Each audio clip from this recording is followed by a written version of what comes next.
Hai, Assalamualaikum. Kembali lagi bersama saya, Putri Tajang. Kali ini saya akan membuat kue lupis yang pastinya sangat enak, cara buatnya mudah dengan bahan sederhana. Dan untuk bahannya, di sini saya pakai 500 gram beras ketan. Ini sudah dicuci bersih, lanjut sudah saya rendam juga kurang lebih 1 jam. Selanjutnya untuk air rendamannya boleh kita buang ya.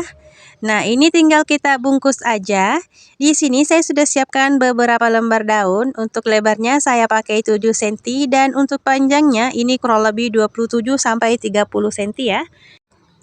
Nah, ini daunnya sudah saya panaskan di atas api kompor atau bisa teman-teman jemur ya, agar saat digunakan daunnya itu tidak mudah robek ya.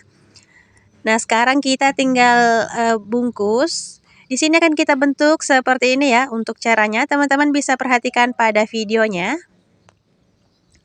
Sekarang tinggal kita isi beras kurang lebih 1-2 sendok makan ya. Kita sesuaikan saja dengan kebutuhan. Nah, jika dirasa cukup, selanjutnya ini kita lipat kembali ya.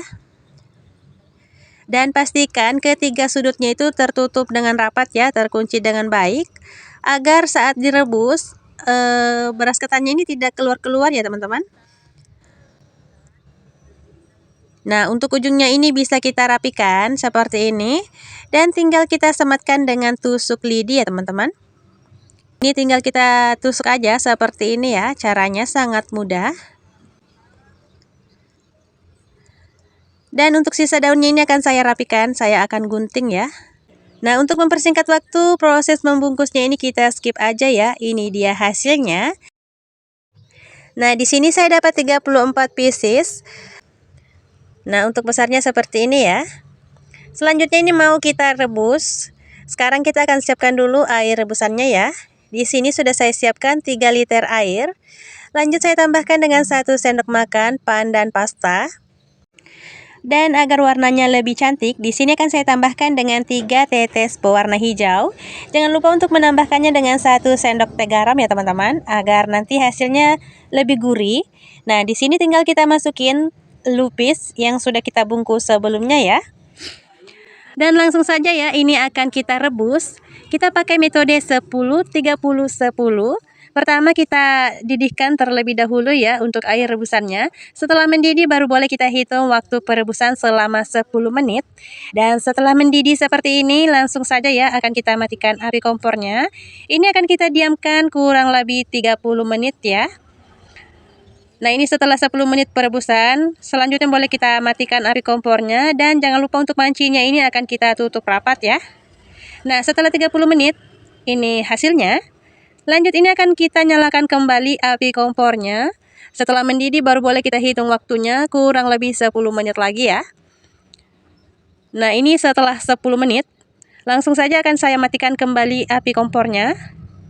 Nah, ini akan saya tutup terlebih dahulu. Kita angkat setelah 30 menit lagi ya.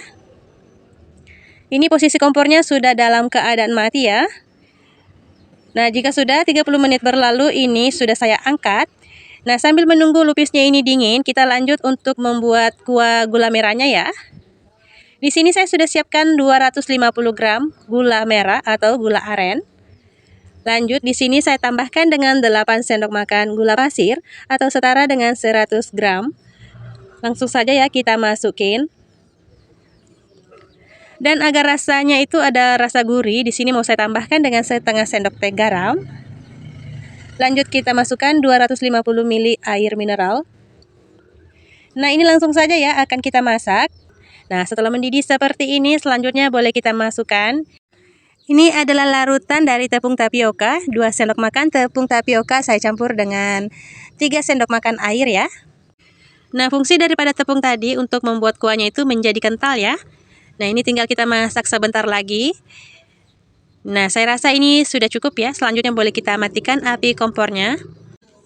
Dan ini selagi panas, ini akan saya saring. Nah, ini fungsinya agar tidak ada kotoran yang masuk ke dalam kuah gula merahnya ya teman-teman. Nah, ini selanjutnya kita akan lanjut ke penyajiannya. Di sini saya sudah buka terlebih dahulu untuk lupisnya ini. Nah, di sini akan kita lihat isinya ya. Seperti ini dalamannya ya teman-teman. Jadi lama waktu perebusan ini cukup makan waktu 20 menit ya. Teknik ini sangat mudah dan pastinya sangat hemat gas ya. Nah, ini tinggal kita balur-balurkan ke kelapa parutnya. Jika teman-teman ingin kelapanya ini lebih awet, teman-teman boleh kukus kurang lebih 2-5 menit ya. Tapi karena di sini saya mau langsung makan aja, untuk kelapanya ini tidak saya kukus ya. Nah, ini tinggal kita sajikan di piring saji seperti ini. Selanjutnya akan kita siram dengan saus gula merahnya ya. Untuk banyaknya sendiri sesuaikan dengan selera ya. Ini tinggal kita tuang aja ke atasnya seperti ini. Dan ini dia hasilnya. Selamat mencoba di rumah dan semoga suka. Dan sekarang kita langsung saja ya ke bahan-bahannya. Untuk bahannya di sini saya pakai 1 liter beras ketan. Ini akan langsung kita cuci, kemudian akan kita kukus kurang lebih 20 menit. Nah, di sini saya tidak merendam ketannya ya, teman-teman. Dan setelah 20 menit dikukus, ini dia hasilnya. Nah, di sini untuk santannya ini sudah dingin, sedangkan untuk adonan ketannya ini masih dalam keadaan panas. Langsung saja akan kita siramkan kuah santannya ya. Kita masukkan secara bertahap sambil kita aduk-aduk rata seperti ini. Dan sekarang kita akan lanjut lagi untuk mengaduknya. Pastikan semua ketannya kebagian dengan santan ya. Nah, di sini akan saya diamkan terlebih dahulu kurang lebih 5 menit agar kuah santannya itu meresap ke dalam ketannya ya. Nah, setelah 5 menit berlalu ini boleh kita masak kembali, kita akan mengukusnya kembali. Di sini sudah saya siapkan panci, tapi kali ini saya ganti pancinya ya dengan panci yang lumayan besar dari sebelumnya. Nah, ini ketannya tinggal kita masukkan saja ke dalam panci pengukusnya ya. Nah, setelah itu ini tinggal kita rata-ratakan aja. Lanjut, ini sudah boleh kita kukus kembali ya. Nah, ini langsung saja akan kita angkat ke atas kompor. Dan ini kompornya sudah dalam keadaan menyala ya. Ini akan kita kukus kurang lebih sampai 40 menit atau sampai ketannya ini benar-benar matang dan pulen. Dan sambil menunggu ketannya matang, kita akan mempersiapkan dulu kelapa parutnya ya, teman-teman. Nah, di sini saya sudah siapkan setengah butir kelapa. Kita gunakan yang setengah tua. Jangan yang terlalu tua ya, teman-teman. Nah, ini kita gunakan putihnya saja. Jadi untuk kulit luarnya itu kita hilangkan ya. Ini sudah diparut. Lanjut kita tambahkan dengan setengah sendok teh garam. Ini kita aduk-aduk rata terlebih dahulu. Dan agar kelapanya ini tidak mudah basi, tidak terlalu cepat basi, ini akan kita kukus terlebih dahulu kurang lebih 3-5 menit ya. Dan kalau sudah, selanjutnya kita boleh sisihkan. Nah, sekarang kita akan kembali lagi ke adonan ketannya ya. Ini sudah 20 menit berlalu. Ini akan kita buka terlebih dahulu ya, kita akan aduk-aduk rata. Nah, ini fungsinya agar semua ketannya ini matang dengan merata ya. Dan hasilnya jadi lebih pulen. Nah, setelah dirasa cukup, selanjutnya ini akan kita tutup kembali ya. Kita akan tunggu sampai benar-benar matang. Nah, ini dia hasilnya ya teman-teman. Selanjutnya ini boleh kita angkat, kemudian kita keluarkan dari pancinya. Dan ini dia hasilnya. Selanjutnya setelah hangat-hangat kuku ini mau langsung saya cetak ya. Di sini saya gunakan cetakan kue talam. Untuk cetakannya tidak mesti sama ya dengan apa yang saya pakai. Teman-teman bisa pakai alat apa aja yang kalian punya di rumah. Nah, hasilnya seperti ini. Langsung saja akan kita keluarkan dari cetakan. Caranya cukup mudah. Dan ini tidak akan lengket sama sekali ya di dalam cetakannya. Nah, kita lakukan hal yang sama sampai semuanya selesai ya teman-teman. Dan kalau sudah, ini dia hasilnya.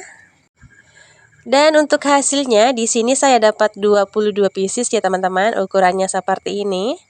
Dan kalau sudah dicetak semuanya, ini selanjutnya boleh kita baluri dengan kelapa parutnya ya. Ini dia kelapanya sudah kita siapkan. Nah, sekarang kita tinggal baluri adonan ketannya dengan kelapa parut.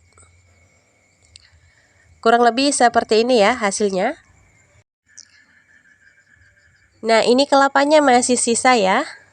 Karena di sini saya tidak membaluri semua adonan ketannya dengan kelapa, ini masih ada sisa yang tidak terbaluri. Ini akan saya simpan tanpa baluran kelapa ya. karena anak saya sukanya yang begini tanpa kelapa.